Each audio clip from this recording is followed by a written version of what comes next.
Marilyn Coffers was not a woman who could stand still while someone smaller than her got hurt. That was why the sound of a slap froze her in the middle of the Halcyon Tower lobby. An old woman stood near the security desk, one hand pressed to her cheek, her small frame shaking. In front of her stood Beatrice Sterling in a cream-tailored suit, her hand still raised. "You stole from this company," Beatrice said. "I did nothing," the old woman whispered. "I was only sitting here." "Sitting here, stealing time, stealing dignity, I don't care what you call it." Beatrice pulled her hand back again. Marilyn moved before it landed. Her fingers closed around Beatrice's wrist mid-swing and held it there, steady in the air. The lobby went quiet except for a few phones lifting to record. "Let go of me," Beatrice snapped. "Not until you put your hand down," Marilyn said. Beatrice yanked her arm free and straightened her jacket like she'd been the one attacked. "Do you have any idea who I am?" "Right now," Marilyn said. "You're the woman who just hit a grandmother in front of 40 witnesses." Someone laughed near the elevators, not at Beatrice, at the absurdity of the question. Beatrice's face went tight with fury. Marilyn knelt beside the old woman who was trembling, one hand still pressed to her reddened cheek. "You're safe," Marilyn said quietly. "I've got you." The old woman looked up at her with wet eyes and said only, "Thank you." Neither of them knew yet whose mother she was. If you've ever wanted to be the person who stepped in, comment where you're watching from right now and hit that like button. Because Marilyn is about to find out that protecting one old woman just made her the most dangerous woman in this city's underworld and its boardrooms. Beatrice Sterling didn't slap strangers by accident. Her husband Derek ran building security for the entire Sterling corporate tower, and within the hour, the footage of that slap would be gone, replaced by something else entirely, something that would make Marilyn look like the monster. Marilyn didn't know any of that yet. All she knew was that an old woman named Mrs. Young had needed someone to stand between her and a closed fist, and Marilyn had done it without thinking twice. She had no idea that woman's son ran the most feared syndicate in the city, or that by morning, her name would be everywhere for all the wrong reasons. Beatrice's hand never finished its second swing, because Marilyn's grip was already closing around her wrist, firm as a closed door. And for one long second, the entire lobby seemed to hold its breath along with Mrs. Young. Nobody moved. That was the strange thing about it. 40, maybe 50 people standing in that glass concourse with their coffee cups and their leather bags and their phones already lifting. And not one of them had stepped forward when Beatrice raised her hand the first time. Marilyn had. She hadn't planned it.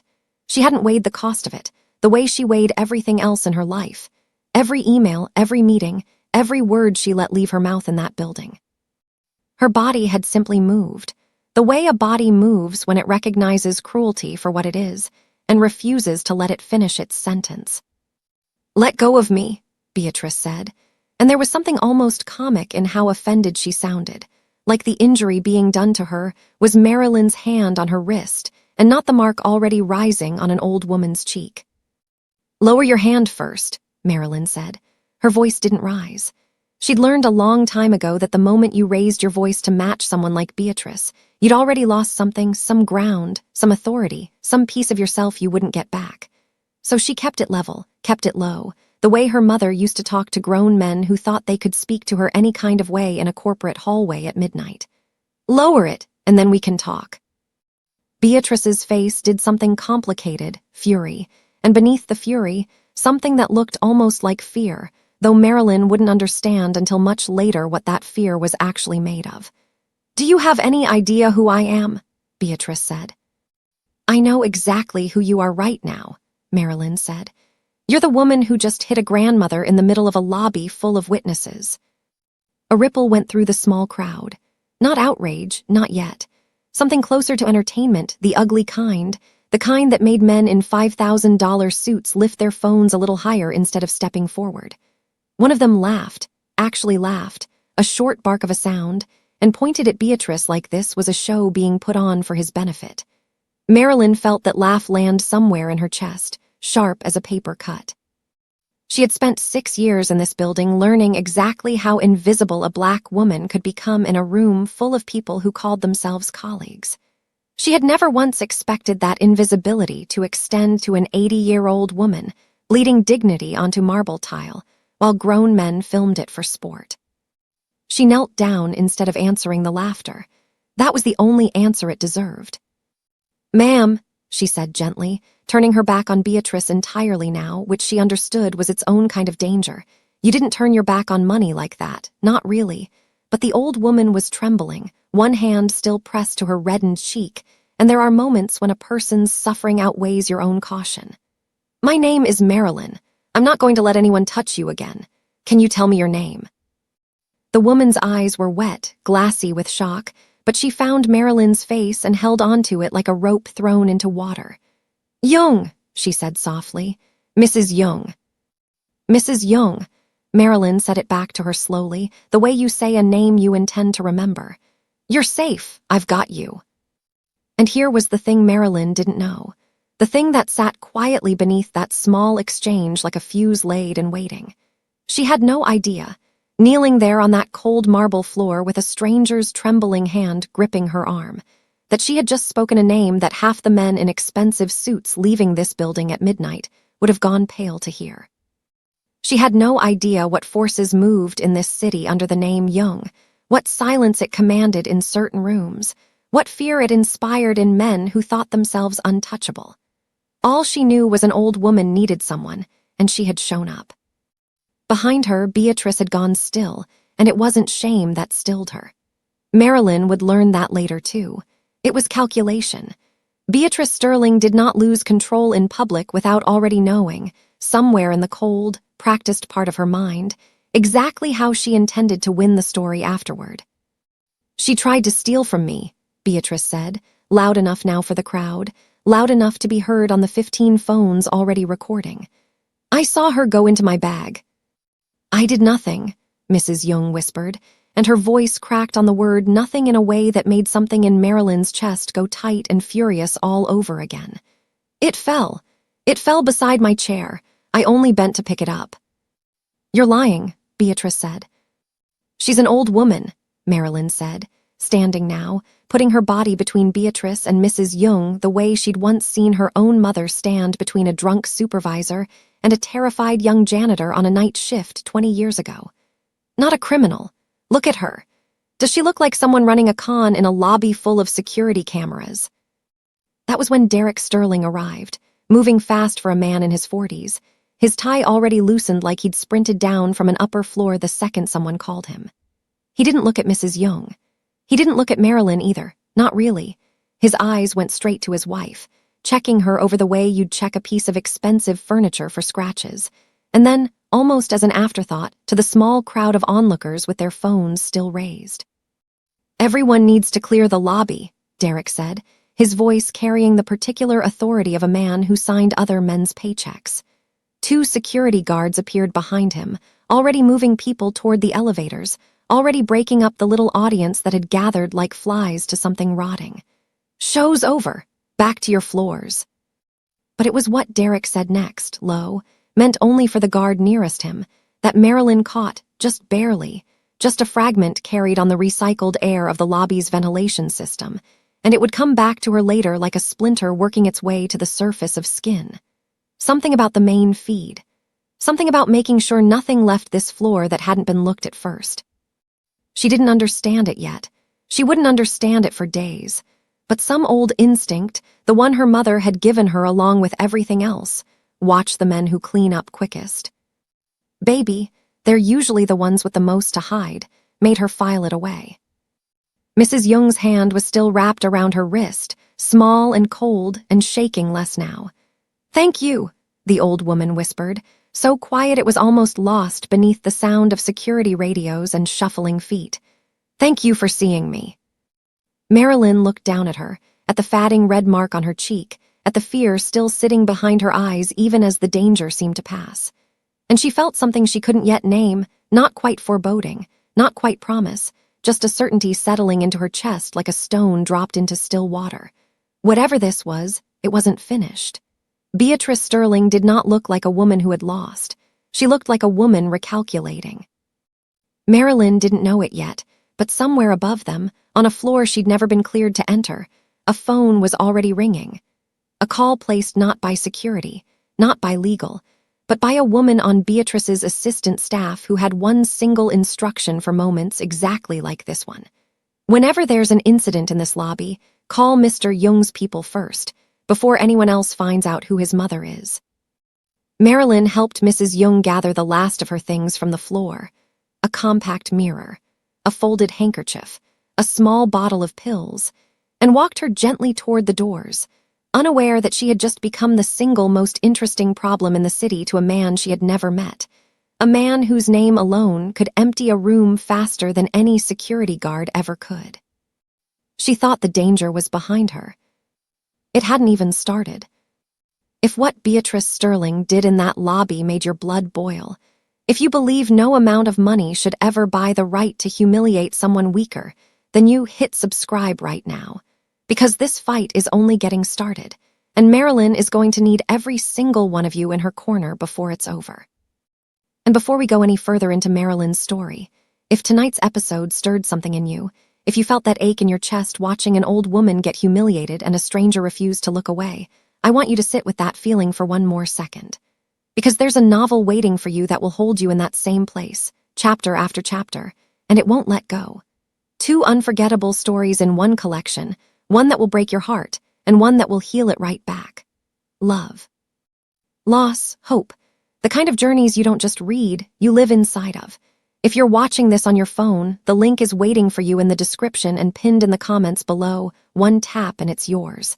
And if you're curled up on your couch right now with the TV on, just like I imagine so many of you are, grab your phone and scan the QR code on your screen.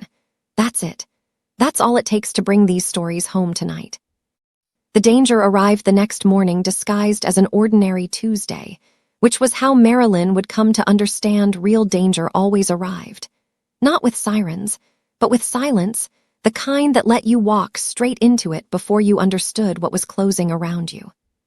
She saw the first sign of it at 6:40 a.m., standing in her kitchen in her robe with coffee going cold in her hand, because her phone had not stopped buzzing since she'd woken up. Texts from numbers she didn't recognize. A missed call from her cousin in Charlotte. A message from a woman she'd worked with 3 years ago at a different firm, someone she hadn't heard from since, that simply said, "Girl, are you okay?" She almost didn't open the link her cousin sent. Some old instinct told her not to. But she did, because that's what you do when your body is already tightening with dread, and you'd rather know than not know. The video had 11 million views by the time she watched it. It opened on her hand closing around Beatrice's wrist. That much was real. But the footage had been cut, spliced, slowed in places and sped in others, stitched together with a shaky, panicked energy that made it look like she'd lunged at Beatrice from nowhere, like a woman out of control, a threat, an aggressor. There was no Mrs. Young in the frame at all. No slap. No trembling elderly woman on the floor gathering her pills and her handkerchief. Just Marilyn, tall and furious-looking in a red dress, gripping a terrified white woman's arm while a caption blazed across the bottom in blood-red letters. Corporate employee attacks executive in broad daylight. Marilyn sat down slowly at her kitchen table, still in her robe, and watched it 4 more times, waiting for it to make sense. It never did. It was her body in that footage, her face, her own hand, but it wasn't her story anymore. Somebody had taken the truth and turned it inside out, and now 11 million strangers believed the inside-out version, and there was nothing in that moment she could do about it except sit very still and feel the floor of her life tilting beneath her. She thought about her mother then, unbidden, the way her mother used to say, "Baby, they will let you be righteous in private, but they will never let you be right in public, not if being right costs them something." Marilyn had always believed she understood what that meant. She was starting to understand it in a different, colder way now. She went to work anyway. That was the thing about Marilyn coffers that would come to matter more than anything else in the weeks ahead. She did not run from rooms. She had never once in her career called out sick to avoid a hard conversation, and she wasn't going to start the morning after the worst day of her professional life.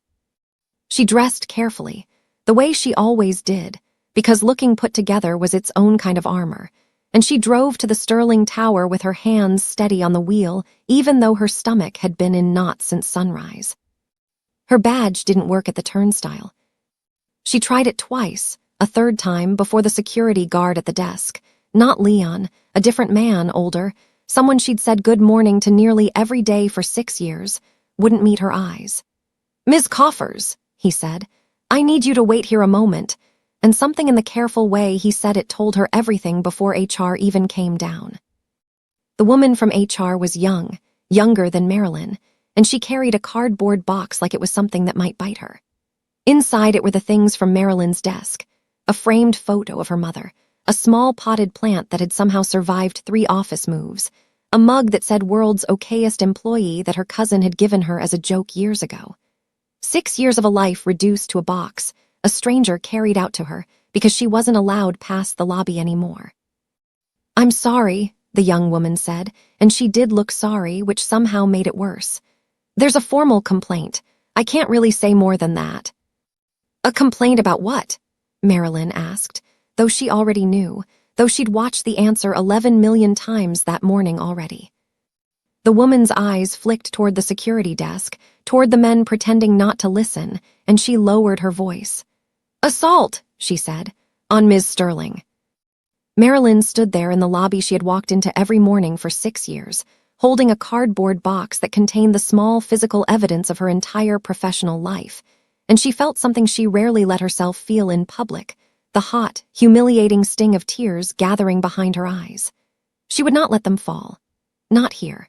Not in front of these people who had already decided, based on a video that lied, exactly who she was. She walked outside into the cold morning air and stood on the sidewalk for a long moment, just breathing, just trying to remember how to stand up straight when the ground had disappeared from under her. That was when she noticed the man. He was leaning against the stone planter near the entrance, dressed simply, a plain dark coat, no tie, nothing that marked him as belonging to this glass and marble world at all. He didn't look like anyone from the tower.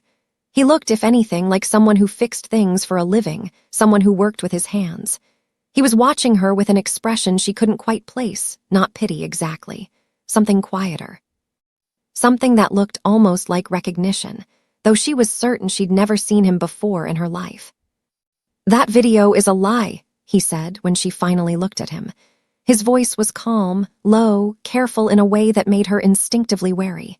"You didn't attack anyone." "And you know that how?" she asked, sharper than she meant to, though she wasn't sorry for it. She had no patience left that morning for strangers with opinions. "I have a way of finding things out," he said simply. There it was, that quiet, unanswered thing sitting underneath his words. A question Marilyn didn't have the bandwidth to chase that morning, but would come back to her later, in the dark, when she couldn't sleep. How, exactly, does a man dressed like a contractor already know more about what happened in that lobby than the 11 million people who watched the video? "If you need help," he continued, "with legal costs, with anything, I can help." Marilyn looked at him for a long moment, at his plain coat and his careful eyes and the strange stillness in the way he stood, like a man used to people watching him and used to giving nothing away. Every instinct she owned told her there was more to him than what stood in front of her, and every wound she was currently nursing told her exactly what to do with an offer like that. "I don't know you," she said. "I don't accept charity from strangers, especially not men who show up outside my former job the same morning I lose it." She shifted the box in her arms, straightened her spine, the way her mother had taught her to straighten it even in a hospital waiting room, even at a funeral, even now. "I built what I had with my own hands. I'll rebuild it the same way." Something shifted in the man's face, not offense, but something closer to respect, though Marilyn was too raw to notice it clearly. "I understand," he said quietly, "but the offer doesn't expire." She walked away from him without another word, box in her arms, chin up, refusing to let the tears come until she was safely inside her car with the doors locked and the engine off.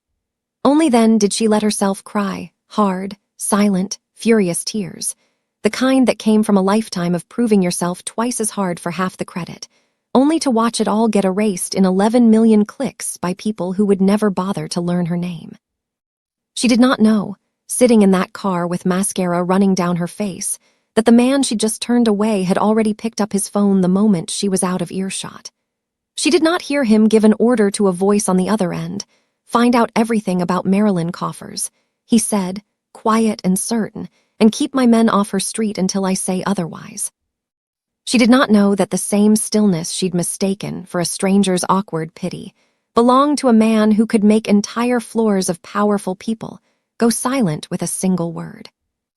All she knew, sitting alone in a cold car outside the building that no longer wanted her, was that the life she'd built for herself was gone by lunchtime, erased not by anything she'd done, but by a lie that had already traveled around the world before the truth had even found its shoes. She didn't drive home. That was the decision that changed everything, though Marilyn didn't know it yet as she sat in her car outside the Sterling Tower. She wiped her face, checked her reflection in the visor mirror until she looked like a woman who hadn't just cried, and instead of turning toward her own apartment, she turned toward the address the young HR woman had quietly slipped her before security walked her out, an address written on the back of a company memo like a small act of rebellion. She asked me to make sure someone checked on her. Mrs. Young lived in a modest brick building on the edge of the neighborhood, the kind with a stoop that had been swept that morning, and a row of potted herbs lined up along a windowsill like small green soldiers. It was nothing like the glass tower Marilyn had just been escorted out of, and something about that fact loosened a knot in her chest before she'd even reached the door. There was an honesty to this building. Nothing here was trying to convince you of anything. Mrs. Young answered on the second knock, and her whole face changed when she saw who it was. The careful, guarded look of a woman checking a peephole gave way to something open and warm, something that made Marilyn's throat tighten unexpectedly. "You came," Mrs. Young said, like it was a small miracle. Come in, you must be hungry." The apartment smelled like garlic and sesame oil and something simmering low on the stove, and for the first time since the slap in that marble lobby, Marilyn felt something in her chest unclench. There was a man in the kitchen, sleeves rolled to his forearms, stirring a pot with the unhurried patience of someone who had made this dish 100 times before. He looked up when she entered, and Marilyn recognized him instantly. The plain dark coat traded now for a simple sweater, but the same careful stillness in his eyes, the same face that had stood outside the tower that morning offering help she'd refused. "You," she said before she could stop herself. "Me," he agreed, with the faint trace of a smile that didn't quite reach his eyes. "This is my mother's home. I didn't expect you'd end up here, too." Mrs. Young looked between them with obvious delight, missing entirely the tension crackling under the surface of that exchange. "You two have met? Wonderful. Marilyn, this is my son, Minseok. He worries about me too much, so he comes to cook when he thinks I'm not eating well." She swatted his arm affectionately as she said it, and something about the domestic ordinariness of the gesture, a mother teasing her grown son in a warm kitchen, made it almost impossible for Marilyn to hold on to her suspicion. Almost. "Your son works in security, then?" Marilyn asked carefully, watching his face, "since he seems to know things before they happen." "Import-export," Minseok said smoothly, ladling soup into a bowl without missing a beat. "It's a complicated business. Sometimes I hear about things before other people do. It comes with the territory." He set the bowl in front of her at the small kitchen table, steam curling up between them. "Sit, eat. You look like you haven't had a proper meal since yesterday." She hadn't, and the observation irritated her precisely because it was true, and precisely because she still didn't trust the man making it. But Mrs. Young was already pulling out a chair for her, already fussing over whether she wanted extra rice, already treating Marilyn like family in a way that made refusing feel almost cruel. So Marilyn sat. The meal that followed was, despite everything, one of the gentlest hours she'd had in longer than she could remember.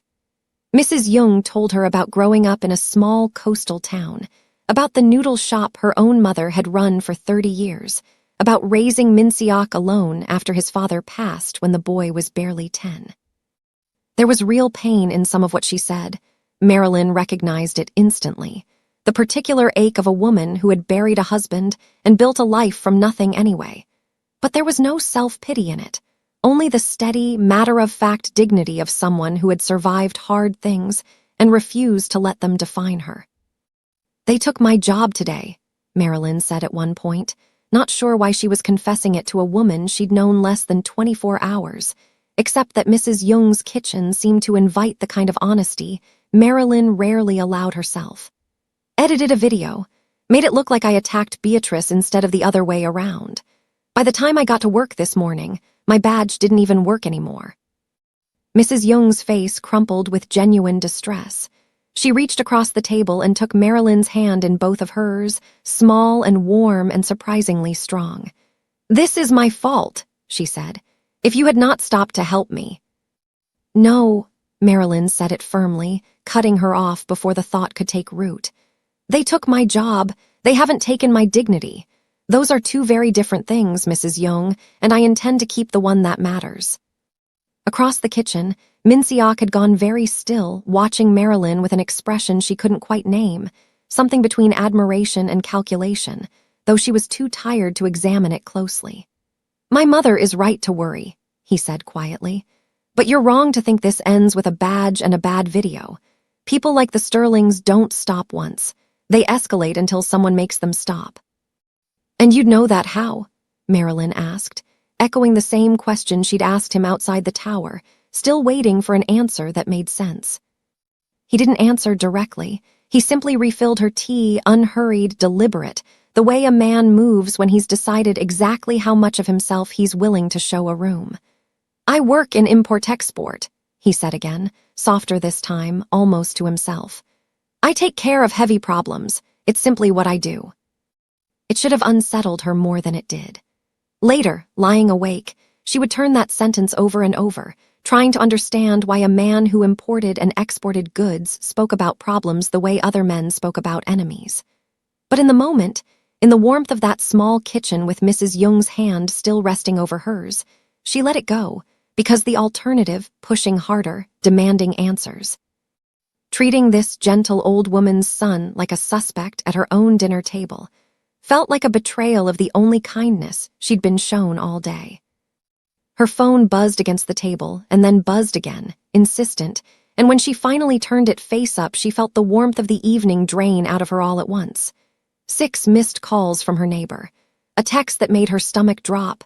"Marilyn, there's a news van outside your building. They're asking everyone in the lobby about you. What's going on?"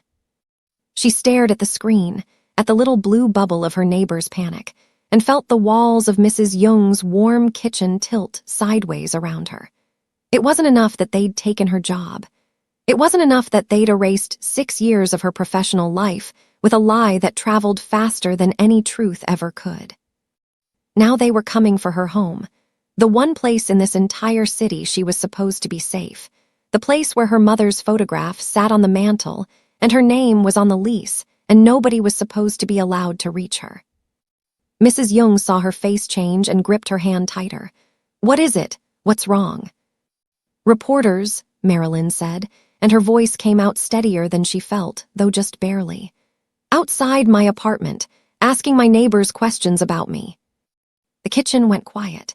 Mrs. Young's mouth pressed into a thin, furious line Marilyn hadn't seen on her gentle face before, a flash of something fierce beneath the softness. The same fire that must have carried her through 30 years of running a noodle shop alone. But it was Minseok's silence that filled the room the loudest. He had gone completely still over the stove, one hand resting flat against the counter, his jaw tight in a way that made the warm, ordinary kitchen suddenly feel very small.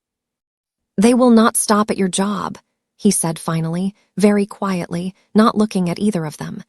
"They mean to make an example of you, to frighten anyone who might ever think of standing up the way you did." "Let them try," Marilyn said, standing, gathering her coat with hands that were shaking now, though not from fear. "I'm not hiding in my own home." Mrs. Young caught her wrist at the door, the same gentle strength in her grip as when she'd first thanked Marilyn in that marble lobby less than a day ago. "You call me," she said. "Whatever happens tonight, you call me." And behind her, Minseok had already picked up his phone, already turning away toward the window with his voice dropped low, and Marilyn caught only fragments of what he said before she stepped out into the cold. Something about her street, something about his men staying close but out of sight, something spoken with the calm, absolute certainty of a man used to being obeyed the moment he gave an order. She didn't understand yet what kind of man made calls like that. She only knew, walking out into the dark toward whatever was waiting outside her own front door, that the ground beneath her life had not stopped moving. It had only just begun. What was waiting outside Marilyn's front door was not what she expected. Not a mob, not chaos, just two reporters and a cameraman huddled against the cold with their van's engine running. And the strange anticlimax of it almost made her laugh. Except there was nothing funny about strangers camped outside her home asking her neighbors whether she had a history of violence. She pushed past their shouted questions with her chin up and her key already in her hand. And once she was inside with the door locked and the blinds drawn, she sat down on her own couch in the dark and let herself shake for exactly 2 minutes before she made herself stop. She didn't know that 3 miles away, in a part of the city she had never once had reason to visit, a different kind of investigation was already underway. Quieter, more careful, and far more dangerous to the people conducting it than anything Marilyn herself would ever attempt.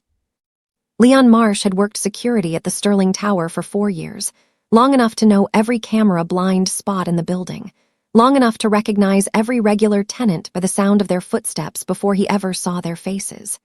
He was 26 years old, engaged to a woman expecting their first child in the spring, and until 3 days ago he had believed his job was simple: watch the doors, check the badges, keep the peace.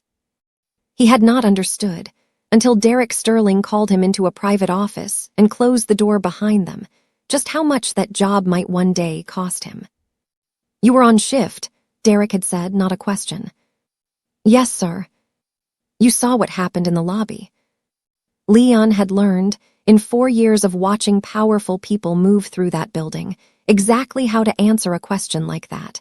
"I saw an altercation, sir. That's all I could say for certain." Derek had studied him for a long moment, the particular kind of silence that men like Derek used as a weapon, letting it stretch until it did the threatening for them. Then he'd slid a folder across the desk, a non-disclosure agreement already drafted, Leon's name already typed in at the top like his compliance had never been in question. "Sign this," Derek said, "and this conversation never happened. Your job's secure. Your family's secure." He paused. "Don't sign it, and I promise you, Leon, you'll find out exactly how fast a mortgage company moves when they hear an employee's been terminated for cause. How fast an apartment lease gets reviewed. I know your address. I know your fiancé's name. Think very carefully before you decide this isn't worth 30 seconds of your signature." Leon had signed it. Of course he'd signed it. He had a child coming in 5 months and a fiancé who worked 2 jobs already, and nothing in his 4 years at that building had prepared him for a moment when doing the right thing might cost him everything he was trying to build. But signing the agreement hadn't stopped him from lying awake every night since, staring at his ceiling, replaying the sound of that slap, the sight of Marilyn's face on the news being called dangerous by people who had no idea what she'd actually done. He was standing outside his own building 2 nights later, taking out the trash, when a man approached him from the shadows near the dumpsters. Not threatening, exactly, but deliberate. The kind of approach that told Leon this man had been watching, had chosen his moment carefully. He was dressed plainly, unremarkable in almost every way except for the stillness in his eyes, the sense that nothing about him was accidental. "Leon Marsh," the man said. It wasn't a question either. Leon's stomach dropped. "Who's asking?" "Someone who wants the same thing you do," the man said. "The truth back in the world." Leon's hands tightened around the trash bag he was still holding, some animal instinct telling him to run, telling him this was exactly the kind of trouble Derek had warned him against inviting. "I don't know what you're talking about." "I think you do." The man's voice stayed calm, unhurried, patient in a way that somehow made it more unsettling than if he'd shouted. "You erased the local footage.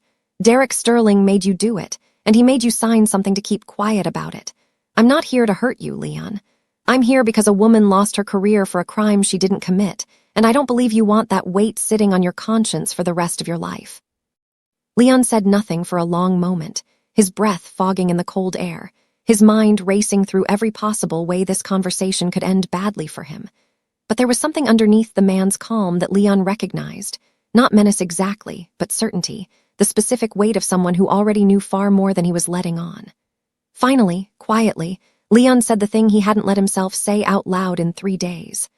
"I erased the local drives, both of them. I did what he told me."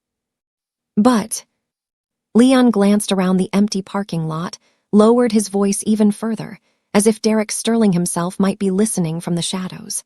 But the building upgraded its backup system 8 months ago. Corporate mandate, insurance requirement, something like that.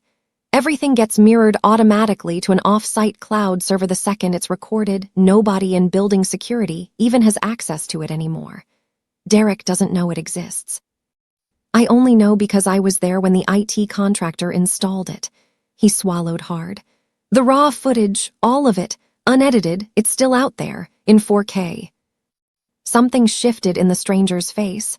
The first real flicker of emotion Leon had seen from him, something that looked almost like relief, though it vanished as quickly as it appeared.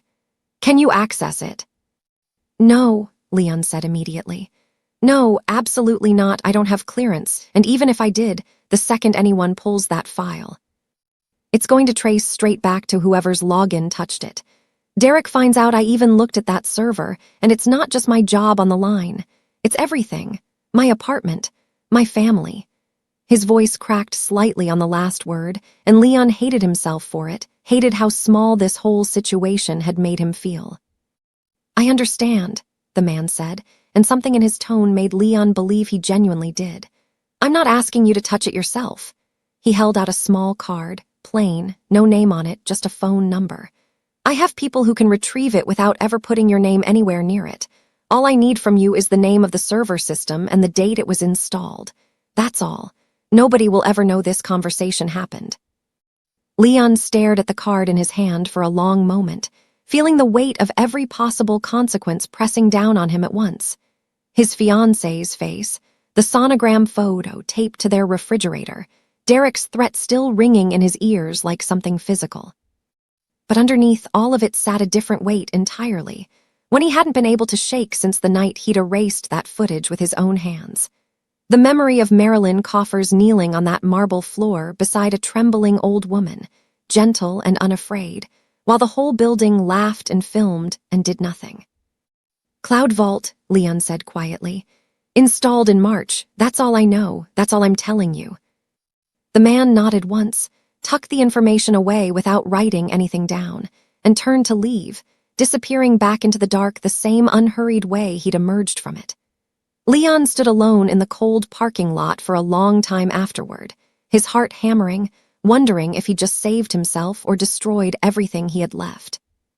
He had no way of knowing, standing there in the dark, that the man he'd just spoken to had a mother who owed her safety that week to the very woman Leon had just risked everything to help. Or that the name Young Min-seok, spoken in certain rooms of the city, could make problems disappear in ways that had nothing to do with courtrooms and everything to do with fear. Miles away, in a lawyer's office that stayed lit long after the rest of the building had gone dark, Beatrice Sterling sat across from her attorney with her arms crossed and her jaw set, dictating the language of a civil complaint with the cold precision of a woman who had already decided how this story would end. Physical assault, emotional distress, reputational harm. Every phrase chosen to bury Marilyn Coffers so deep in legal fees and public shame that no jury, no headline, no stranger scrolling past on their phone would ever think to ask what had actually happened in that lobby. "She'll fold," Beatrice said, watching her attorney's pen move across the page. "Women like her always do, eventually. They run out of money before they run out of pride." She had no idea that 3 miles away, a security guard's trembling confession had just cracked open the one thing she believed she'd erased completely. And that somewhere in a private office belonging to a man she had never heard of, an order was already being given to retrieve 4,000 feet of unedited, undeniable proof of exactly what her hand had done in that lobby. The truth Beatrice thought she'd buried was still alive. It was simply waiting, quietly, for someone brave enough to dig it back up. The truth was still alive somewhere out there in the dark, waiting to be dug up, but Marilyn didn't know that yet, because at 11:40 that night, the sound that woke her wasn't hope. It was glass breaking, once sharp and deliberate, followed by the low rumble of male voices in the parking lot beneath her window. She was up before she'd even fully processed the sound, moving to the window in her bare feet, heart already hammering.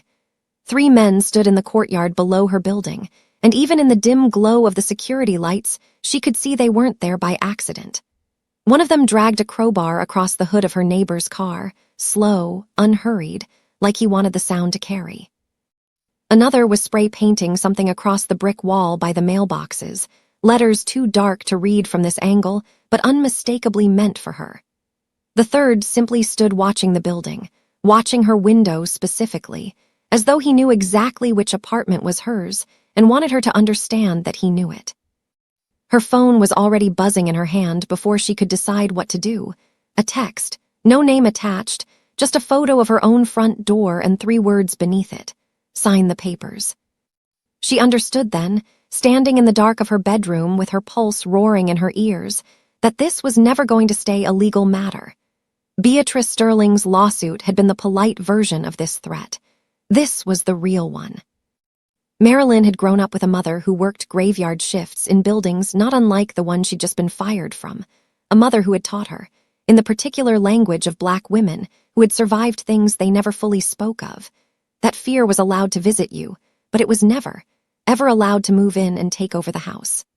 She felt that fear now, cold and real, crawling up the back of her neck as she watched a man swing a crowbar into her neighbor's windshield. But underneath it, steadier than the fear, was something her mother had planted in her a long time ago. The simple, stubborn refusal to be run out of anywhere she had a right to stand. She was reaching for her phone to call the police when headlights swept across the courtyard from the opposite direction, and a different kind of chaos arrived.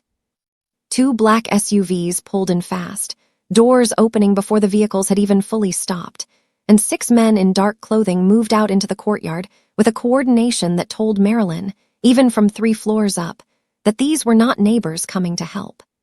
Derek's men scattered back toward the crowbar-damaged car, suddenly less confident, suddenly recalculating whatever they'd been paid to do.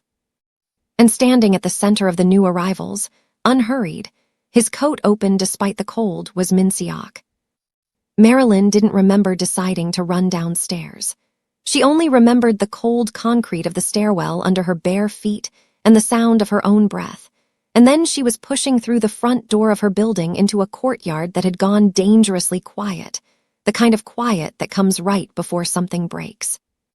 "Get back inside," Minseok said, without turning to look at her, his eyes fixed on Derek's men across the courtyard. His voice had changed from the gentle, careful tone she'd heard in his mother's kitchen. This was something colder, something that made the men across the courtyard shift their weight uneasily. "No," Marilyn said, and she walked past him, straight into the space between the 2 groups, close enough now to see the fear flickering behind the bravado on the faces of the men who'd come to threaten her. "This is my building, my street, my life these men are standing in the middle of.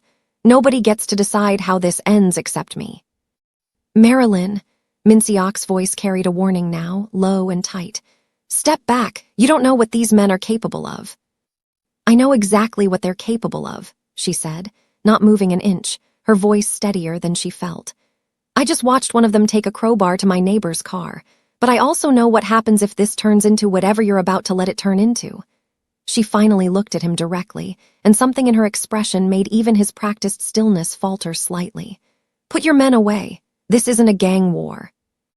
This is my life, and I will not let it become a headline about violence in the streets that erases everything true about what actually happened to me." For a long moment, nobody moved. Derek's men glanced toward Minseok's enforcers, clearly recalculating the odds of this ending well for them. Minseok's men waited on some signal Marilyn couldn't read, muscles coiled and ready. And here was the unanswered question sitting quiet and heavy in the middle of all of it, the one Marilyn wouldn't fully understand until much later. Why would a man capable of commanding this kind of force, a man whose single phone call could summon 6 armed men to a residential courtyard in the middle of the night, care at all what a woman he'd known for barely 2 days thought about how he chose to handle it? "They came to your home," Minseok said, quieter now, and for the first time Marilyn heard something underneath the coldness, real anger, real protectiveness, the kind that didn't come from strategy. "They threatened you in your own doorway. Some things deserve consequences that the law is too slow to deliver." And if your men hurt one of them tonight, Marilyn said, what happens tomorrow? Does that make me safer? Or does it make me the woman connected to a street brawl outside her apartment, on top of everything else they're already saying about me?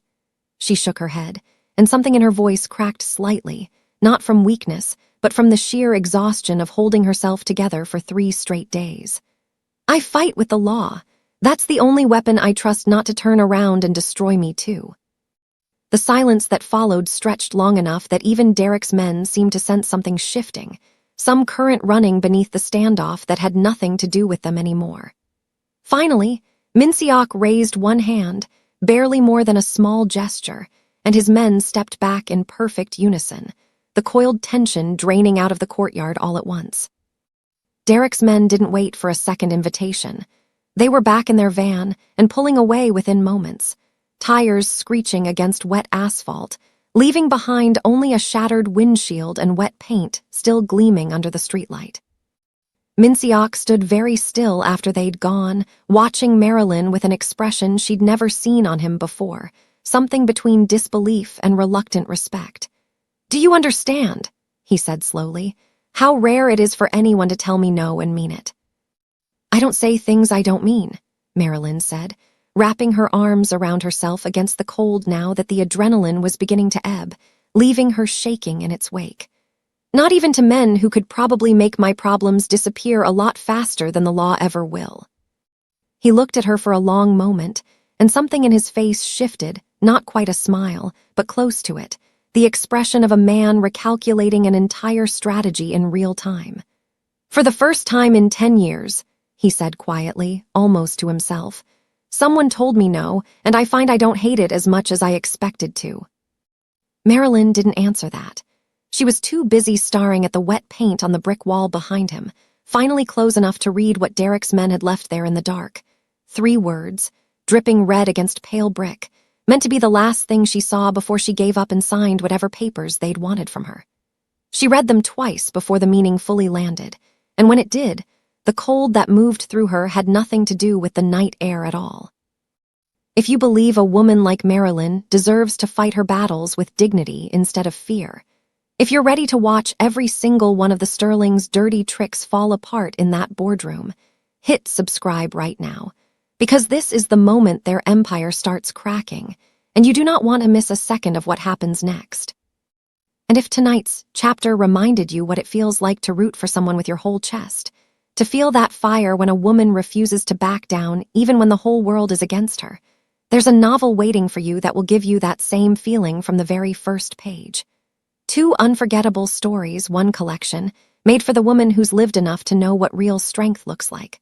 One story will break your heart, the other will heal it. If you're on your phone, the link is right there in the description and pinned in the comments, just one tap. And if you're settled in tonight watching on your TV, grab your phone and scan the QR code on your screen. Bring these stories home with you tonight. The 3 words dripping red against the brick read, "You are next."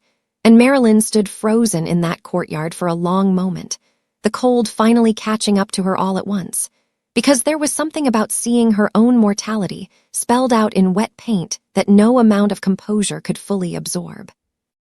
Minseok saw her face change and followed her gaze to the wall.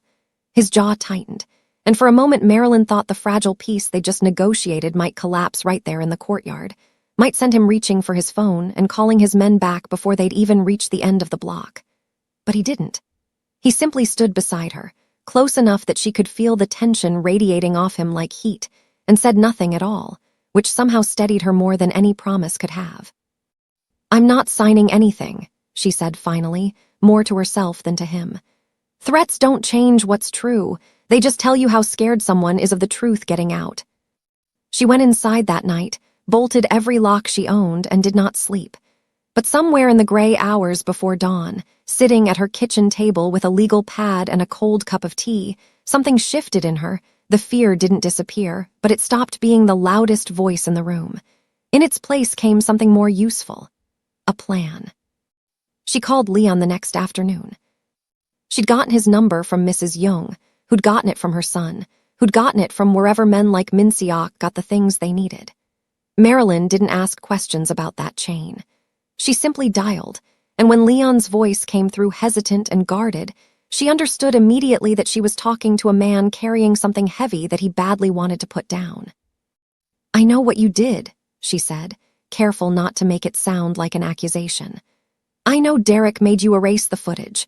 I'm not calling to blame you, Leon.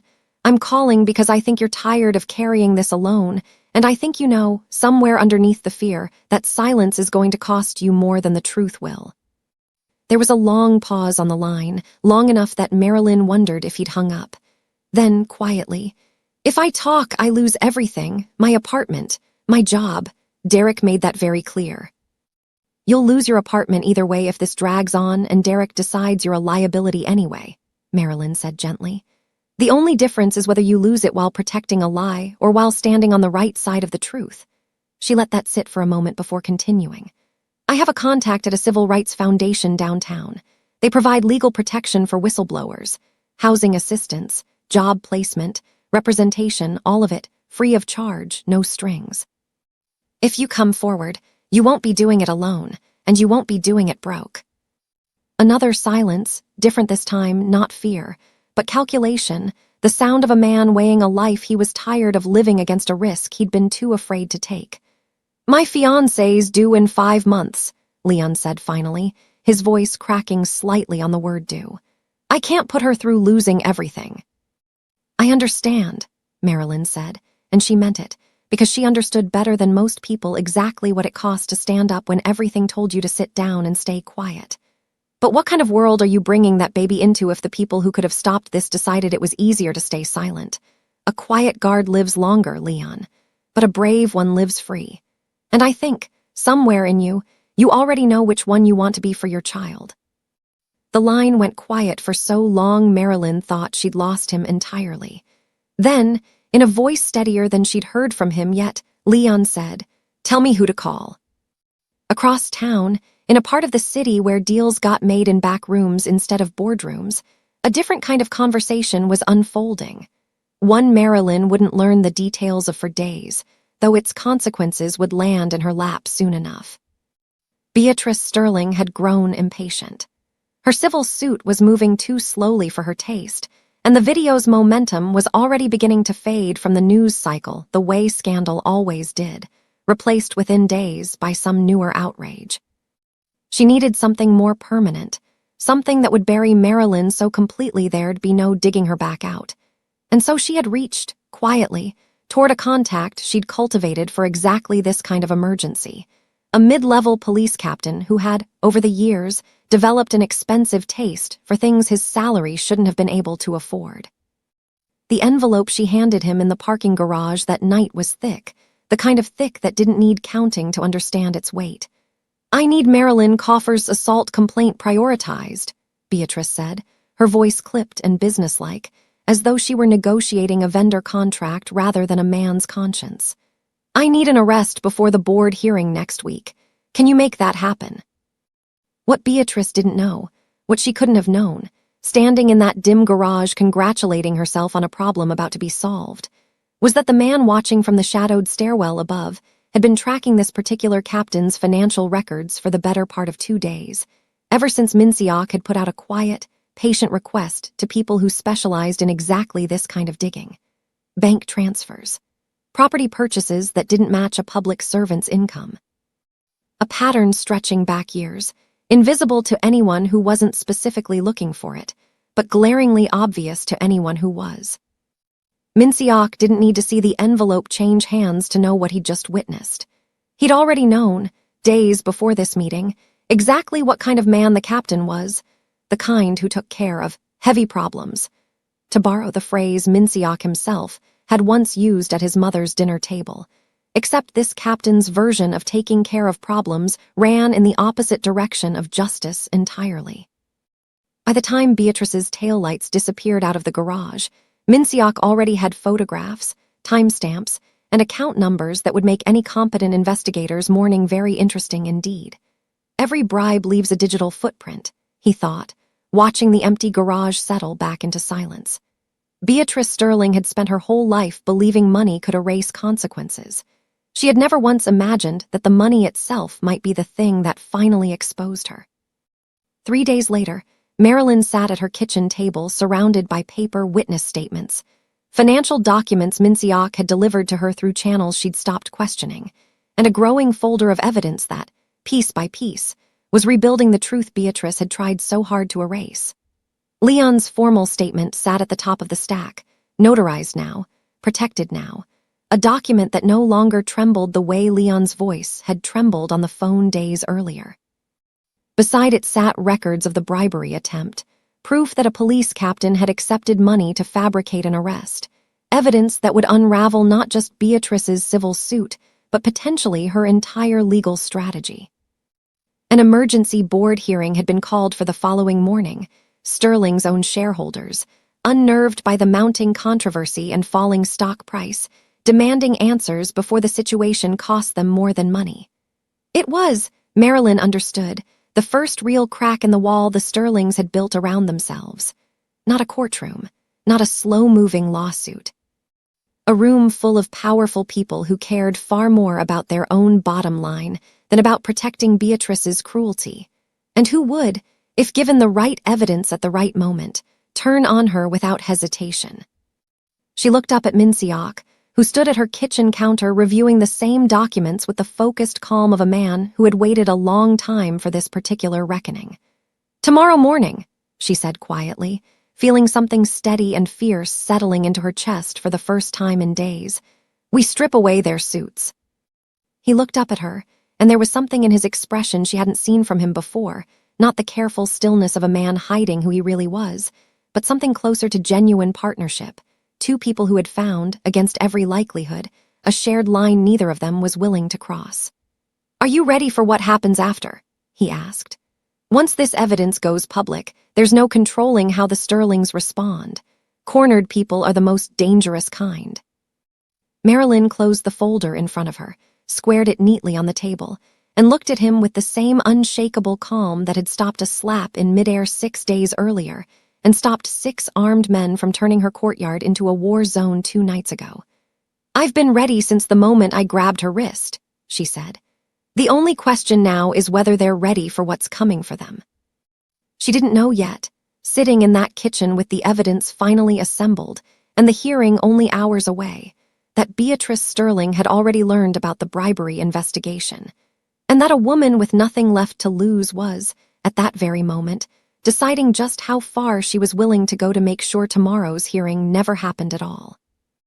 Beatrice Sterling had learned about the bribery investigation by 9 o'clock that morning, and by 9:15 she had already stopped crying about it, because crying, in her experience, never once solved a problem that money could still be thrown at. She sat in her home office with the door locked, a cup of coffee going cold at her elbow, scrolling through a burner phone she kept for exactly this kind of morning. Derek had wanted to run. She had watched him pace their bedroom at 6 a.m. talking about flights, about lawyers in other countries, about the particular kind of cowards math men like him did when the walls finally started closing in. She had told him to sit down and be quiet. Running was for people who had already lost. Beatrice Sterling had not lost anything yet, and she did not intend to start now. 6 hours before a hearing that could still be managed if she moved fast enough and thought coldly enough about what needed to happen next. She had spent the last 2 days having someone she trusted, a private security contractor with a talent for discretion and a complete absence of a conscience, monitor every number that called or texted Leon Marsh's phone. It was how she'd found the calls to Marilyn coffers.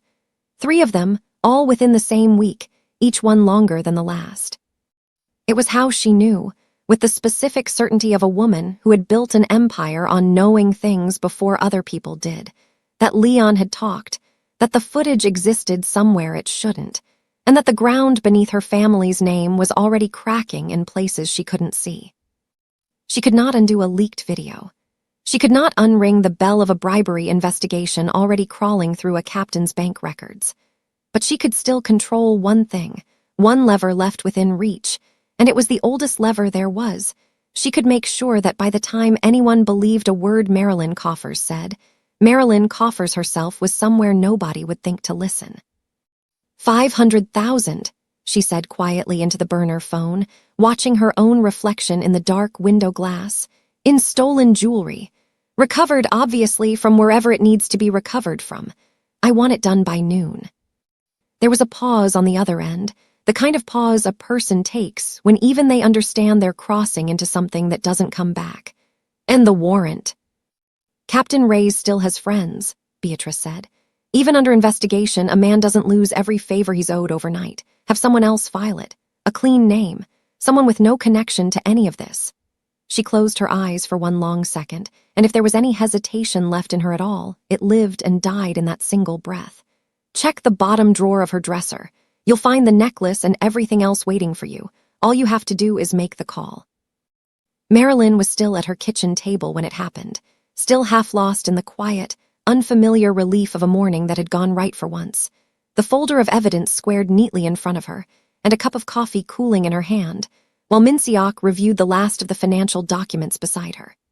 She heard the knock and thought, for one foolish half-second, that it might be a neighbor, or a delivery, some small, ordinary thing from an ordinary life she hadn't had in almost a week. It was 4 police officers, and a search warrant with her name, typed across the top of it in cold, official font.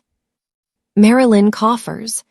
The lead officer didn't wait for her answer before continuing, his voice flat, procedural, the voice of a man reading from a script he'd read 100 times before and would never once stop to question. We have a warrant to search these premises in connection with a reported theft. A theft of what? Marilyn's voice came out steadier than she felt, though her hands, wrapped around the coffee cup, had gone cold. I haven't stolen anything in my life. They didn't answer her. They didn't need to. She watched, frozen in her own kitchen doorway, as 2 officers moved past her toward her bedroom with the particular, unhurried confidence of men who already knew exactly what they were going to find and exactly where to find it. Because someone had already told them, because someone had already put it there, because this was never a search at all. It was a delivery, dressed up in a badge and a piece of paper. Minseok was on his feet instantly, his stillness gone, replaced by something sharp and urgent that Marilyn had only glimpsed once before in her own courtyard under a streetlight, with 3 words dripping red down a brick wall. This warrant was filed an hour ago, he said, reading over the lead officer's shoulder before the man could stop him, his voice low and clipped. Signed by a judge who has no jurisdiction over a residential search in this district. Who requested this? Sir, I need you to step back. Marilyn. Minseok's eyes found hers across the kitchen, and for the first time since she'd met him.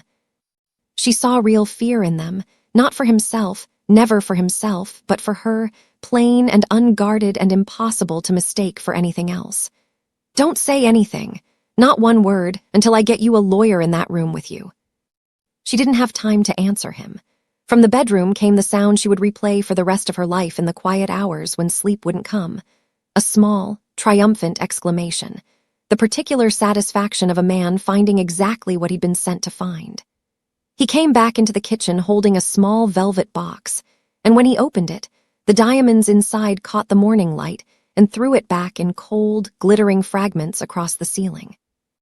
Ma'am, is this yours? I have never seen that necklace in my life, Marilyn said, and she heard her own voice crack on the word life in a way that frightened her more than the diamonds did, because until this moment, through everything, the edited video, the lost job, the reporters camped outside her door, the men with a crowbar in her courtyard, she had never once felt her own voice betray her. It betrayed her now. We're going to need you to come with us. The handcuffs were cold. That was the thing nobody ever told you about handcuffs, the thing that lived in none of the shows or headlines Marilyn had half-watched over the years without ever once imagining her own wrists inside them. How cold the metal was, how it seemed to carry the cold all the way up into your chest, into the place where your breath was supposed to live. She stood in the doorway of her own kitchen, in the same apartment where she had bolted every lock 2 nights earlier and told herself, fiercely, that fear was allowed to visit but never allowed to move in.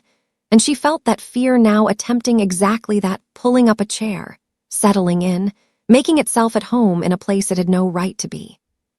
You can lock me up, she said quietly, to no one in particular, to all of them, to the cold metal itself. But you can't lock up the truth.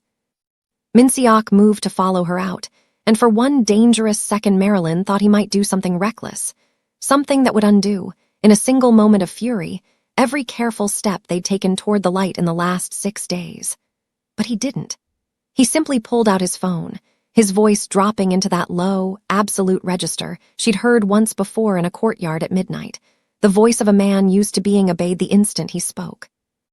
"Post the bail through our holding company," he said, already moving toward his car, already ahead of the police cruiser pulling away with Marilyn inside it.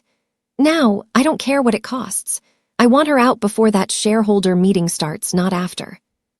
There was a question sitting underneath all of it that Marilyn didn't have room to ask, riding in the back of that cruiser with her wrists cuffed and the city sliding past the window in a gray, indifferent blur.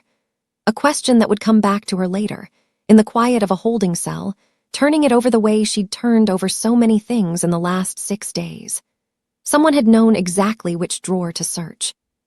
Someone had known exactly what to plant, and precisely how long it would take a judge to sign a warrant nobody should have been able to rush through this fast. And somewhere beneath the obvious answer, Beatrice, of course it was Beatrice, sat a colder, quieter thought Marilyn couldn't shake. That whoever had arranged this had done it with the kind of speed and precision that meant they'd been planning it for longer than just this morning. The holding cell smelled like bleach and old coffee, and Marilyn sat on the edge of a metal bench with her hands finally free of the cuffs, but her wrists still carrying the memory of the cold. And she thought about her mother. About all the nights her mother had come home exhausted from a building not so different from the Sterling Tower. About the particular dignity her mother had insisted on keeping even when the world tried to take it from her 100 small ways at a time. Marilyn Coffers had grabbed a stranger's wrist in a marble lobby without a single thought for what it might cost her, and it had cost her almost everything. Her job, her name across the internet, her own front door turned into a target, and now, finally, 4 cold hours in a cell for a crime she had never come close to committing. And somewhere above her, in a boardroom on the 40th floor, a very different kind of clock was already ticking down toward a meeting Beatrice Sterling believed, with the cold satisfaction of a woman who had just watched her enemy get carried away in handcuffs. She had finally, decisively won. If you believe no amount of money should ever be enough to buy a lie, hit that like button right now, because Marilyn Coffers is sitting behind bars for a crime she didn't commit, and the truth is about to walk through that door whether Beatrice Sterling is ready for it or not. Beatrice Sterling's satisfaction lasted exactly as long as it took Minseok to walk the bail paperwork through 3 separate clerks, who all seemed to move faster for him than for anyone else in that building. And by the time the heavy metal door buzzed open and Marilyn stepped out into the fluorescent light of the precinct's intake room, that satisfaction had already curdled, somewhere above her on the 40th floor, into something closer to dread. Marilyn didn't know that yet. All she knew was the particular, aching relief of walking on her own legs instead of being led, of feeling her wrists free of anything at all, of seeing Minseok standing there in the waiting area with his jaw tight, and his eyes searching her face for damage the way a man checks a wound he wasn't there to prevent. He didn't say anything at first. He just reached for her hand, briefly, and held it, and Marilyn let him, because there were some kindnesses a person was too tired to refuse anymore. "Mrs. Young is downstairs," he said finally, once they were moving toward the parking garage, his voice low. "She insisted on being here when you walked out. I told her to wait in the car. I should have known better than to think that woman listens to anybody." "She never has," Marilyn said, and found, despite everything, a tired ghost of a smile rising up in her. "It's one of the things I love most about her." The precinct's parking garage was the kind of gray, echoing concrete place that seemed built to swallow sound. Rows of unmarked cars and a few patrol vehicles parked at careful angles beneath buzzing sodium lights. Marilyn saw Mrs. Young first, small and upright by the passenger door of Minseok's car, her purse held in front of her with both hands the way she always held it, patient, dignified, waiting. And then Marilyn saw the second figure, and everything in her went still. Beatrice Sterling stood not 10 feet from Mrs. Young, in a coat too fine for a police garage, her face arranged into the particular calm of a woman who had convinced herself, somewhere on the drive over, that this was still a fight she could win with the right words delivered quietly enough that no one would ever be able to prove she'd said them. And if you think for 1 second, Beatrice was saying, her voice pitched low but not low enough at all, that a woman like you has any business filing complaints against my family, you are sorely mistaken. Your son can't protect you from our attorney's old woman. Do you understand what real power looks like?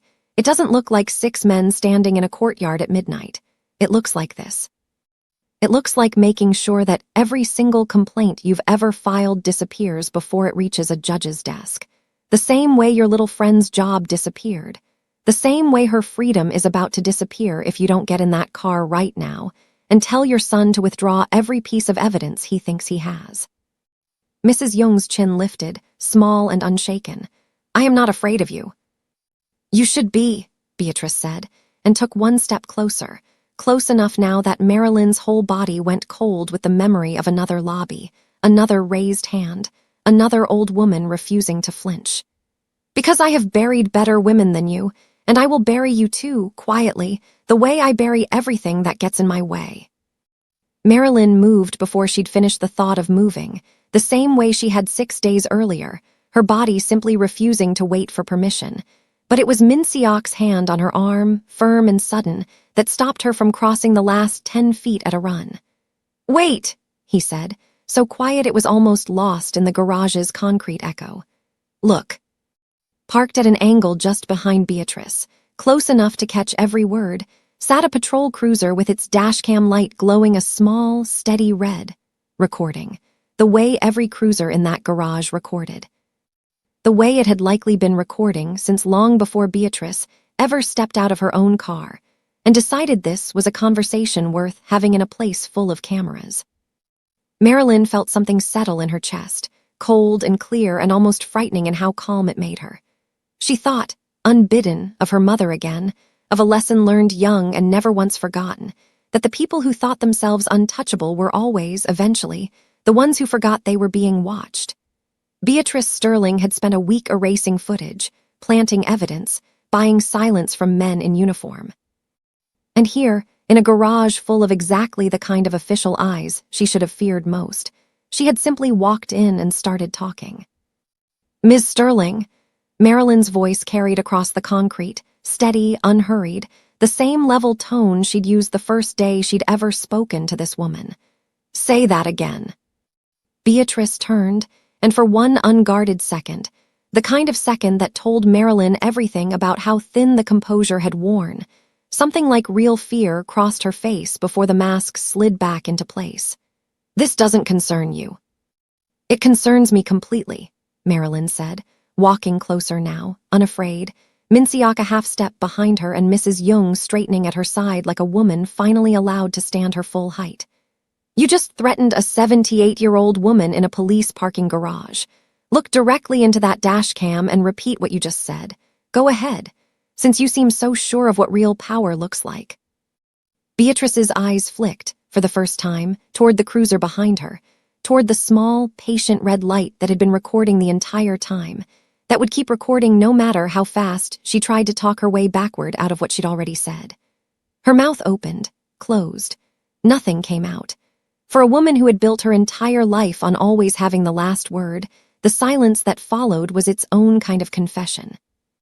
The precinct captain, an older woman named Delacroix, gray-haired and unhurried, the kind of officer who had clearly seen every version of every lie a person could tell in a parking garage, stepped out from the stairwell door at exactly that moment, her radio crackling faintly at her hip, drawn by the sound of raised voices in a place that was supposed to be quiet at this hour. She took in the scene in one long, assessing look, Beatrice's fine coat, the old woman standing straight-backed and dignified, the young woman just released from custody standing between them with a stillness that read as anything but guilty. Ms. Sterling, Captain Delacroix said slowly, and there was something new in her voice now, something that hadn't been there an hour earlier when she'd signed off on Marilyn's booking paperwork without a second glance. I need you to step over here with me. This is a misunderstanding, Beatrice said quickly, and for the first time since the marble lobby, Marilyn heard something crack open in that carefully cultivated calm, real panic, thin and sharp underneath the words. I was simply speaking with an acquaintance. "You were threatening an elderly woman in my parking garage," Captain Delacroix said, "in front of an active recording device, 12 hours after this same precinct processed a search warrant for Ms. Coffers that I am now, personally, going to be reviewing line by line." She glanced at Marilyn, something unreadable passing over her weathered face, not quite an apology, but close enough to one that Marilyn felt the tight, cold knot in her chest ease by one single, cautious degree. "Ms. Coffers, I think you and I need to have a longer conversation, somewhere quieter than this." There was a question sitting underneath all of it, one Marilyn wouldn't be able to shake even as relief finally began loosening the vice that had gripped her chest since the moment those handcuffs closed. Because Captain Delacroix's face, in that unguarded second before she composed it back into procedure, hadn't looked surprised at all. It had looked like a woman who'd already been waiting, quietly, for something exactly like this to happen. Like she'd known, before she ever stepped out of that stairwell, that Beatrice Sterling's name was going to come up again today. Marilyn filed that away the way Minsiok had taught her to file things away now, not answered, not yet just noted, a small stone dropped into still water she'd have to come back for later. Beatrice's composure had fully abandoned her now, her hands trembling slightly at her sides, her eyes darting between the captain, the cruiser, and Marilyn's face with the particular desperation of a woman watching her last remaining lever snap clean in half. "You have no idea what you're doing," she said, though the words had lost all their earlier ice, come out instead thin and brittle and afraid. "My family will not simply stand by and—" "Your family," Captain Delacroix said flatly, already reaching for the radio at her hip, already calling for a second officer, "is about to have a great deal more to worry about than standing by." Marilyn watched them lead Beatrice Sterling toward the same intake door she herself had walked out of only minutes earlier. Watched the woman who had raised her hand to an old stranger in a marble lobby 6 days ago now standing small and undone beneath a bank of fluorescent lights, stripped for the first time of every certainty that money had ever bought her. Mrs. Young's hand found Marilyn's, small and warm and steady, and squeezed once, hard, and neither of them said a single word, because there are some victories too heavy and too strange to celebrate out loud. Not yet, not until they were certain this one was going to hold. Beatrice Sterling did not spend the night in a cell. That was the last, thin thread of power she had left to pull, and she pulled it hard, a phalanx of lawyers, a judge who owed her family a favor from a decade-old donation, a bail bond posted before sunrise that got her out of that precinct and back behind her own front door in time to shower off the fluorescent light and decide, with the cold, practiced calculation of a woman who had never once in her life admitted defeat out loud, that the only way to survive this was to get in front of it first. So she called a press conference. Live-streamed, company-wide, the Sterling Group's annual investor address moved up by 2 full weeks and rebranded overnight as an emergency statement of transparency. Because if the truth was coming for her anyway, Beatrice intended to be the one standing at the podium controlling exactly how much of it the world got to see, and in what order, and with what tears in her eyes when she said it.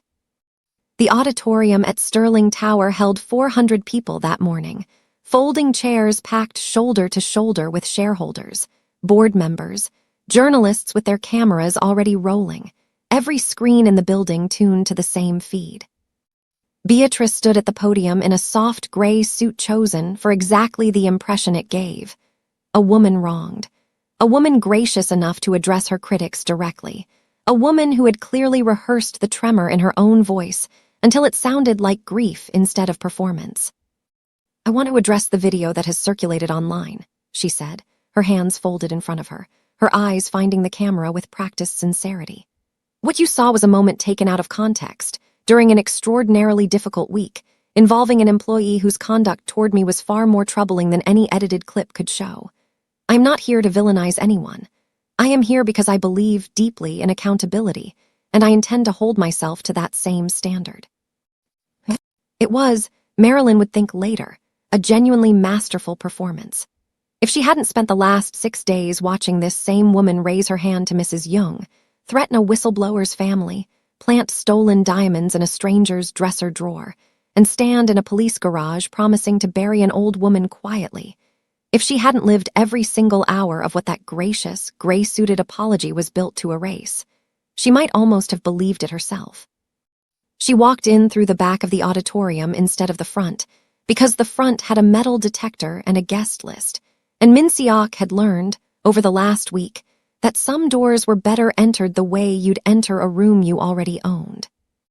Leon walked beside her, in a plain suit that didn't fit quite right, his hands shaking slightly at his sides.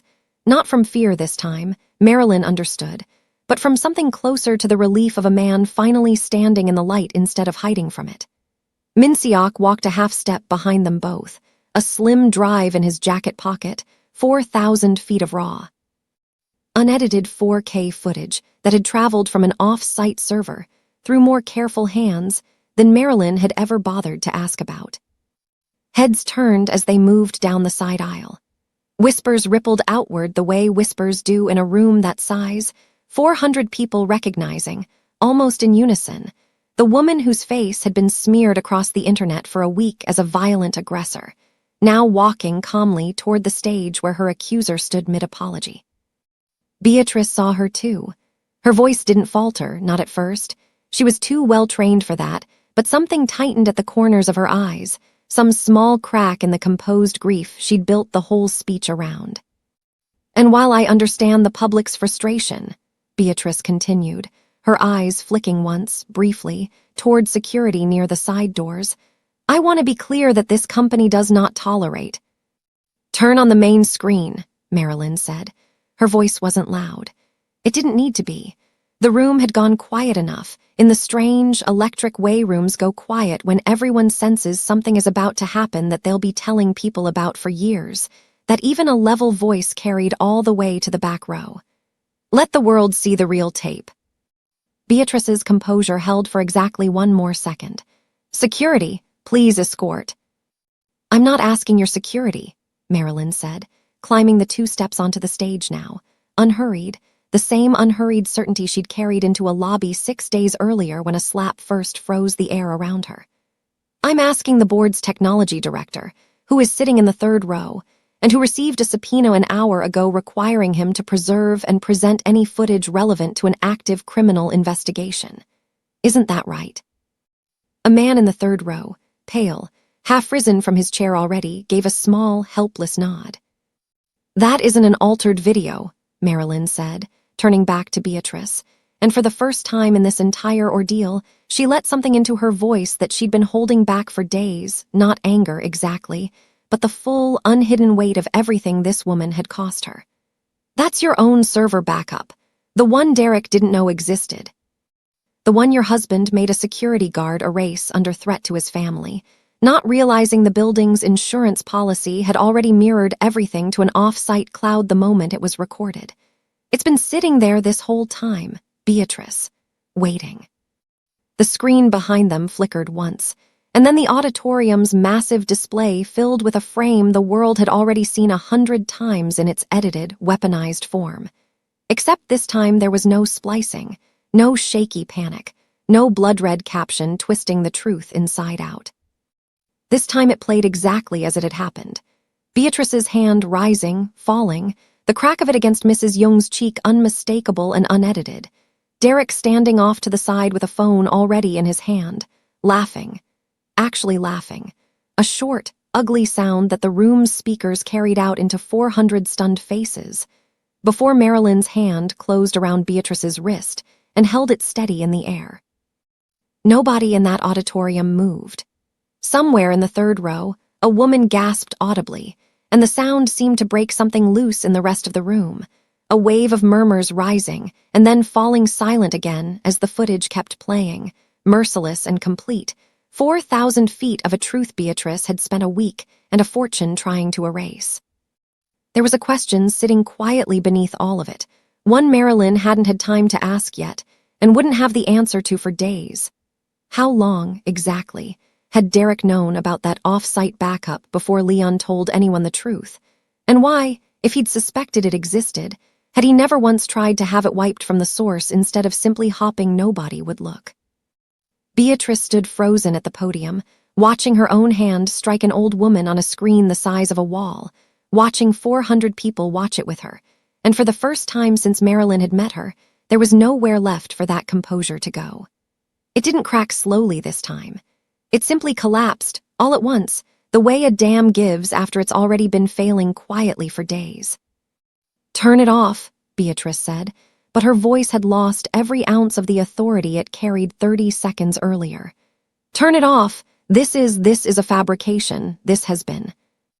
"It's your own building's footage," the technology director said quietly from the third row, and something in the plainness of his voice, the sheer helpless honesty of it, seemed to land harder than anything Marilyn herself could have said.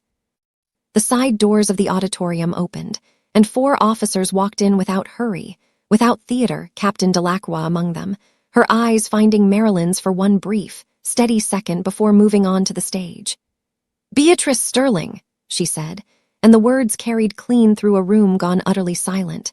"You're under arrest for evidence tampering, embezzlement, and filing a false police report." Derek, who had been standing near the wings trying to make himself smaller than a man his size had any right to be, took one step toward the exit before a second officer's hand closed around his arm. "Derek Sterling, same charges. Add coercion of a witness to that list." "Your corporate empire ends today, Beatrice," Marilyn said quietly, not cruelly, just true, the way her mother had taught her to say the truest things without raising her voice, because the truth had never once needed volume to land. "It ended the moment you decided a slap in a marble lobby was something money could make disappear."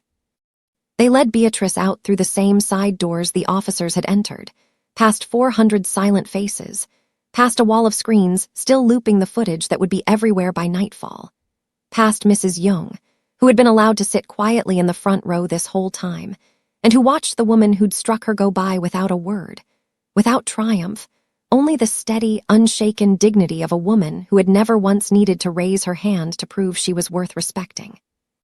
Marilyn stood alone on that stage for one long moment afterward, the applause building slowly around her, uncertain at first, then swelling, 400 people rising to their feet for a woman they had spent a week believing was the villain of this story. And she felt, for the first time since a slap had frozen her in a marble lobby 6 days earlier, something that felt almost, dangerously, like the beginning of peace. She had no way of knowing, yet that peace, too, was about to ask something of her she hadn't planned for. Share this video if you stand with Marilyn against corrupt corporate power, because Beatrice Sterling just lost everything in front of the whole world, and there is still one truth left standing between Marilyn and the life she's been fighting to get back. The applause was still ringing in her ears 3 days later, but it wasn't the applause that woke Marilyn up each morning now. It was the quiet. She sat in a lawyer's office on a Tuesday afternoon, across a table piled with paperwork, and listened to a Sterling Group attorney offer her, on behalf of a board desperate to distance itself from Beatrice and Derek's names, her old office back. More than that, actually, a promotion, a settlement, a public statement of regret, the kind of package companies only wrote when they were more afraid of a lawsuit than they were sorry for anything they'd done. The attorney slid the offer across the table like it was a gift, like Marilyn should have been grateful. "I don't want my old office back," Marilyn said, and she said it plainly, without heat, the same level voice she'd used in a boardroom full of powerful people 3 days earlier. "I'm building my own." The attorney blinked.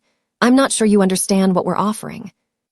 "I understand exactly what you're offering," Marilyn said, standing, gathering her coat. "You're offering to put me back in a building where a woman can slap an old stranger in the lobby, and the first instinct of everyone around her is to call security on the person who stopped it. I spent 6 years in that office learning how small I had to make myself to be allowed to stay in it. I'm done making myself small." She paused at the door, looked back at the stunned faces around that table. "Give the settlement to Leon Marsh instead. He's the one who actually risked something." She walked out of that office and into a bright, ordinary afternoon, and for the first time in longer than she could remember, she didn't feel like she was walking away from anything. She felt like she was walking toward something, for once, instead of running from it. The idea had come to her, in truth, in Mrs. Young's kitchen, over the same pot of soup that had once eased the worst morning of her life. She'd been turning the last week over in her hands the way you turn over a stone you're not sure yet whether to keep, and she'd said, almost to herself, "There has to be a way to catch it before it gets this far. Before it takes a viral video and a mafia boss to make anyone believe a woman like Leon, or like me."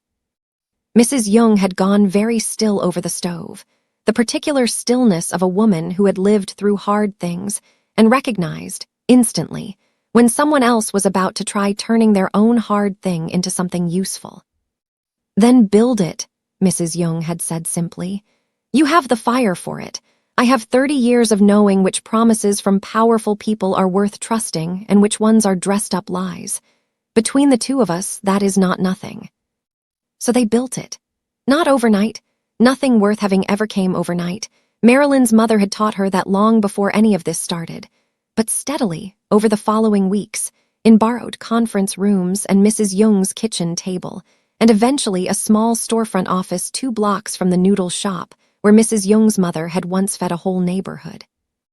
They called it the Coffers Young Accountability Project, a name Marilyn had resisted at first, embarrassed by the sound of her own name attached to something so large, until Mrs. Young had fixed her with a look that ended the argument entirely.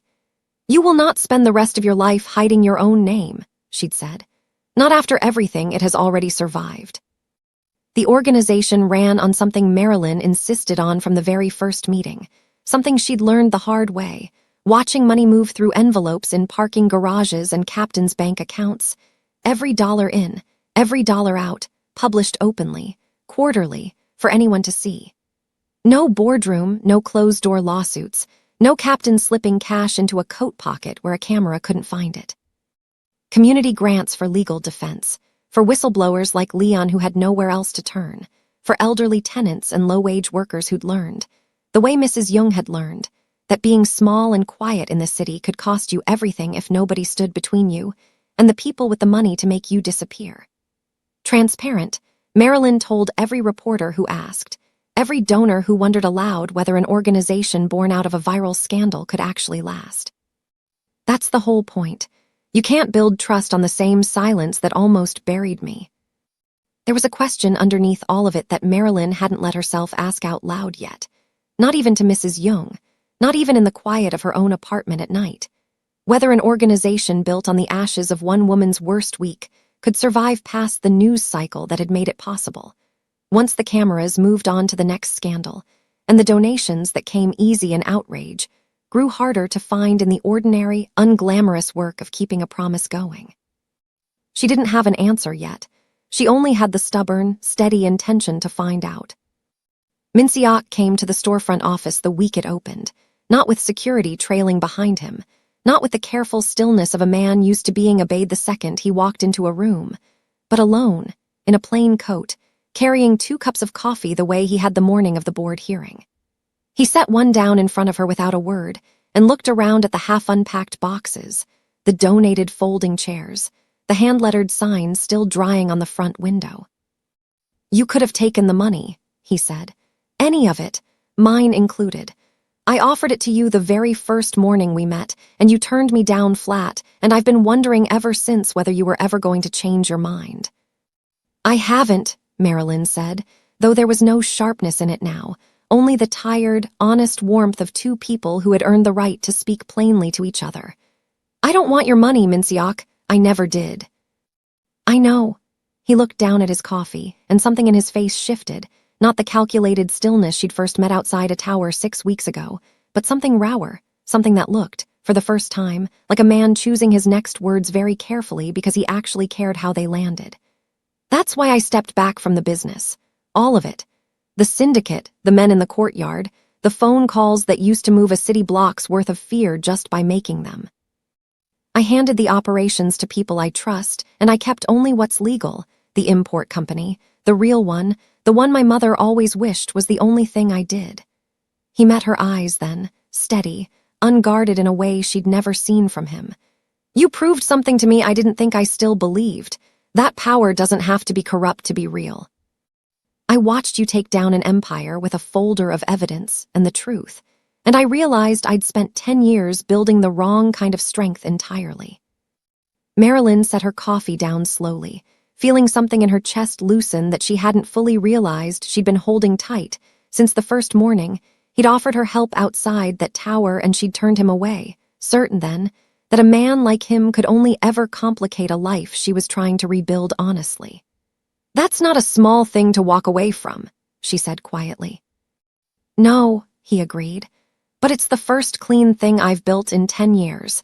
I'd like it to be the beginning of something else clean, too, if you're willing." He didn't reach for her hand this time, didn't push, only stood there in the half-finished office with the paint still drying on the sign outside, offering her the plainest, most unguarded thing he had left to give. Not money, not protection, not the frightening certainty of a man who could summon 6 armed men to a courtyard at midnight, but simply himself, stripped of all of it, waiting to see if that was enough. Marilyn thought of her mother then, the way she always seemed to in the moments that mattered most. The woman who'd taught her that fear was allowed to visit but never allowed to stay, who'd also taught her, quieter in the years before she passed, that letting someone good stand beside you wasn't the same thing as needing rescuing. She had built this, all of it, the office and the mission and her own name spoken with dignity again, entirely on her own. She didn't need Minciok to make any of it real.